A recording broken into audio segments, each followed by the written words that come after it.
morning friends, how are you all? Hope so you are awesome with the blessing of God. पिछले video में हमने देखा कि time table तो हमने बना लिया, एग्जाम्स की तैयारी चालू है।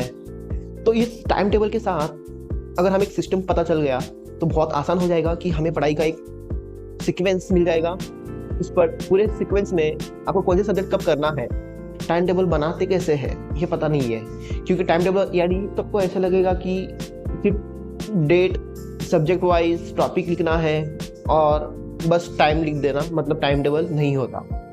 तो उनको फॉलो करेंगे, स्टेप्स होते हैं, कौन से स्टेप्स फॉलो करना है। तो उसके लिए मेरा डेली रूटीन कैसा होना चाहिए उस पर अभी हम चर्चा करेंगे। So I start with my video. चलो अब स्टार्ट करते हैं कि टाइम टेबल बनाते कैसे हैं। अगर आपका पूरा डेली रूटीन आपको सेट करना है तो आपका मॉर्निंग सही होना चाहिए। यानी मॉर्निंग जो आपका जो टाइम पीरियड अभी चल रहा है उस टाइम पीरियड में आप थोड़ा 1-2 घंटे जल्दी उठो।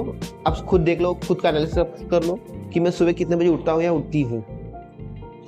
तो जो हमारा जो टाइम डेली रूटीन चल रहा है उस डेली रूटीन को थोड़ा चेंज करेंगे। तो उठने का जो समय है उसको थोड़ा चेंज करेंगे।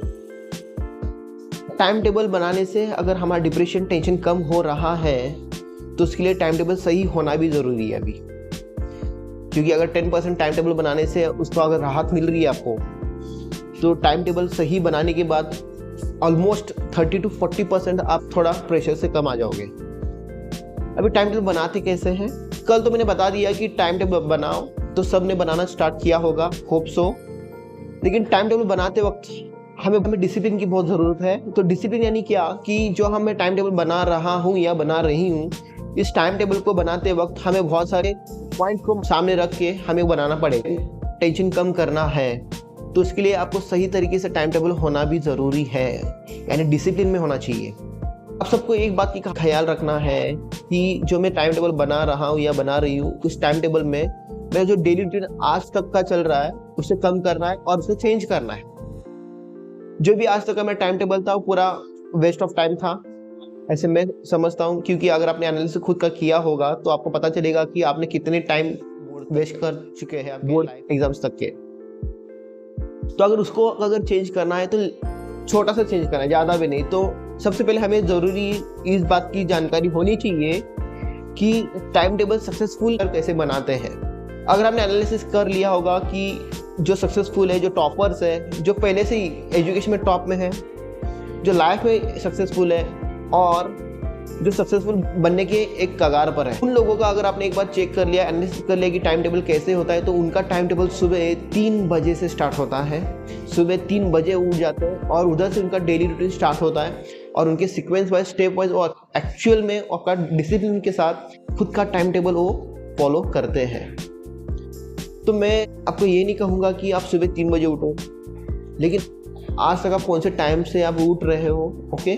तो उस टाइम से पहले अगर 1 घंटे अगर आपने पहले भी स्टार्ट कर लिया उठना, थोड़ी थोड़ी सीक्वेंस में आपको आदत लगानी है। ऐसे नहीं कि एक दिन में उठ गया और सुबह में 4 बजे उठ के मैं पढ़ाई करने बैठा हूँ, तो बिल्कुल नहीं होगा, बिल्कुल नहीं होगा। क्योंकि अगर आपने तुरंत करना चालू कर दिया तो आप 1 या 2 दिन करोगे, उसके बाद आप फिर से सो जाओगे, आपको आलस आएगा, फिर आप टेंशन में रहोगे कि यार मैं अभी क्या उठना है यार, मेरे को नहीं हो रहा है मेरे से, तो आप डिप्रेशन में फिर से जाओगे। तो उससे अच्छा है कि आप अगर टाइम टेबल बना रहे हो तो सुबह उठने का टाइम जो है आपका वो सीक्वेंस वाइज थोड़ा थोड़ा बढ़ाना है।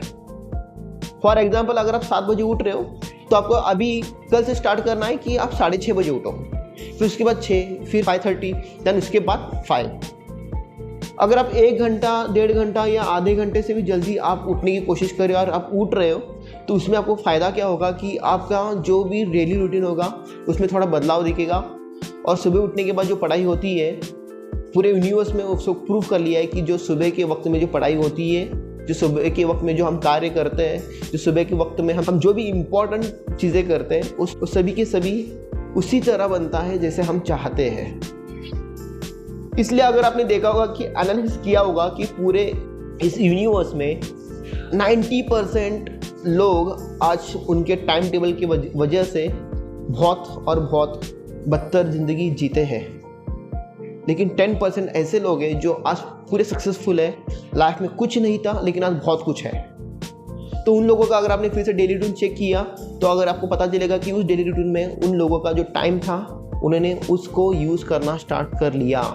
मतलब जो लोग सुबह 8-8 बजे 7-7 बजे तक सोते हैं, उनसे पहले 4 या 5 घंटे पहले उठकर उन लोगों ने क्या किया कि खुद का एक टाइम टेबल सेट करना चालू किया। उन्होंने क्या तुरंत एक दिन में नहीं किया, लेकिन उन्होंने भी स्टेप वाइज किया। आपको वही करना है कि स्टेप वाइज आपको जाना है और फिर उसके बाद आपको बनाना है कि आपका टाइम टेबल। फिर डेली रूटीन में अगर आपको सुबह उठने के बाद क्या करना है, सबसे पहले आपको क्या करना है कि आपको मेडिटेशन में बैठना है, फ्रेश और पानी पी लो। पानी पीना है तो थोड़ा सा गर्म, हल्का सा गर्म करके पी लेना। उससे क्या होगा कि ब्रेन को बूस्ट होगा। अचानक से पी लोगे कि आपको सर्दी और जुकाम हो जाएगा, तो उससे अच्छा है कि आप थोड़ा आपको उसको हल्का सा गर्म करना है, उसको पी लेना है। तो इससे क्या होगा कि आपको भी अच्छा महसूस होगा और उसके बाद आप पढ़ाई को आप बढ़ सकते हैं। लेकिन उसके पहले आपको क्या करना है कि मेडिटेशन करना है। मेडिटेशन करते वक्त आपको क्या करना है कि ध्यान देना करना है। आप कहाँ भी हो, कैसे भी, किधर भी बैठ सकते हो, कोई बात नहीं है कि आपको ऐसे ही बैठना है, कोई पोजीशन नहीं है, कुछ नहीं है। आप अगर चेयर में कंफर्टेबल चेयर में बैठो और एक 5 मिनट की आपकी आइज़ बंद कर लेना और फिर मेडिटेशन में बैठना। मेडिटेशन में बैठने वक्त आपको बस कुछ नहीं करना है, बस जो सांसें चल रही है उस पर आपको कॉन्सेंट्रेशन में देना है, फोकस उस पर रखना है। जो सांसें आपकी चल रही है उसको सुनना है, आपकी धड़कनों को सुनना है और उस कॉन्सेंट्रेशन में मोड में बैठना है। आपको थोड़ी तकलीफ होगी स्टार्ट में, लेकिन बाद में धीरे धीरे आपको क्या होगा, वो आदत बन जाएगी और उसके बाद आप सही से मेडिटेशन कर पाओगे।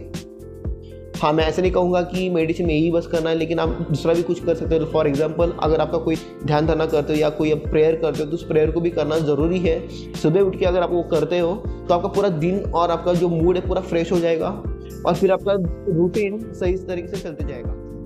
अभी आगे चल के हमें क्या करना है कि अगर हमारा जो डेली रूटीन है उस डेली रूटीन में अगर आपको टाइम टेबल में आपको सेट करना है तो उसमें खाने पीने का भी बहुत ख्याल रखना पड़ेगा, क्योंकि खाना पीना बहुत ज़रूरी है। अगर आप खाना पीना कुछ नहीं कर रहे हो तो मैंने बता दिया है कि अब आपकी जो भी पढ़ाई है आप भूल जाओगे, क्योंकि brain is asking for food protein जो आप उसको नहीं दे रहे हो। फॉर एग्जाम्पल, अगर देख लो कि अगर आपको भूख लगी है, बहुत भूख लगी है और अगर आपने उसको खाना नहीं दिया, आपके पेट को खाना नहीं दिया आपने, तो उसमें क्या होगा कि आपकी कमज़ोरी बहुत बढ़ती जाएगी और आप दुबले पतले बनते जाओगे। सही है? हाँ, तो सेम ब्रेन का भी होता है कि अगर आपने उसको सही तरीके से और सही वक्त में अगर उसने प्रोटीन नहीं दिया आपने, तो इसमें क्या होगा कि उसकी भी जो ताकत है वो कम होती जाएगी, कमज़ोर होते जाएगा ब्रेन और आप भूलने की आदत चालू हो जाएगी। फिर जो भी हम पढ़ते हैं हम घर आके भूल जाते हैं। जो भी हम अभी पढ़े हैं तो 2 मिनट में जाके फिर से आएंगे तो फिर हम भूल जाते हैं कि हमने क्या पढ़ा था। तो ये प्रॉब्लम पूरे महाराष्ट्र में, पूरी इंडिया में है कि बहुत सारे बच्चे ऐसे हैं कि जिद पे अड़े रहते हैं कि नहीं मुझे पढ़ाई है, मुझे पढ़ाई करनी, फिर मैं खाना खाऊंगा या खाऊंगी। पूरा गलत। मैं नहीं कहूँगा कि 1-1 घंटे खाना खाने बैठो या आधे घंटे खाना बैठो, लेकिन थोड़ा करके आपको खाना है, क्योंकि नींद भी नहीं आएगी फिर आप। सो पूरे इस रूटीन में अपने अभी सुबह का आपने वक्त चुन लिया। सुबह का वक्त चुनने के बाद फिर आगे थोड़ा आगे जाना है। फिर आपका जो भी डेली रूटीन है, आपका मेडिटेशन हो, आपका जो भी ध्यान धरना हो, जो भी आप प्रेयर करना हो प्रेयर करो, सब कुछ करो। फिर उसके बाद आपका टाइम टेबल बनाना स्टार्ट करना है। फॉर एग्जांपल, अगर मेरा सब कुछ हो गया, अभी मैं क्या करूँ तो क्या कर, सबसे पहले जो हार्ड टॉपिक है, हार्ड सब्जेक्ट है, जो इजी नहीं है लेकिन हार्ड है, बस पढ़ते वक्त मेरे को मैं भूल जाता हूँ या भूल जाती हूँ, ऐसे अगर कोई सब्जेक्ट होगा तो उस सब्जेक्ट को पहले सुबह लेके बैठना है आपको 6 बजे आप जो सब्जेक्ट लेते हो उस सब्जेक्ट को आपको क्या करना है कि आगे आगे आपको उसको पढ़ते जाना है। और पढ़ते वक्त आपको पूरा क्या करना है, इंटेंशन रीडिंग होना चाहिए। उसको बोलते हैं उद्देश्यपूर्ण वाचन। अभी मेरे इसको क्यों पढ़ना है, उसका पूरा बहुत बड़ा रीज़न आपके पास होना चाहिए। अगर मैं पढ़ रही हूँ फॉर एग्जाम्पल, तो मेरे को क्या है कि मेरे को सब्जेक्ट समझता नहीं है पढ़ने के बाद। ओके, तो उसमें क्या करना है आपको कि उस सब्जेक्ट को समझने के लिए आपको हर रोज़ एक टॉपिक कवर करने के लिए आपको पूरा दिन आपके पास है। क्योंकि अगर आपने देखा कि आपका टाइम टेबल आपके एग्जाम के हिसाब से अगर आपने टाइम देखा तो उस टाइम में आपको क्या है कि बहुत कम वक्त बचा है, लेकिन ऐसा भी वक्त नहीं है कि हम उसको कवर पाएंगे या नहीं कर पाते। सो आपको क्या करना है कि सिर्फ 2 टॉपिक कंप्लीट करना है, सिर्फ 2 टॉपिक्स।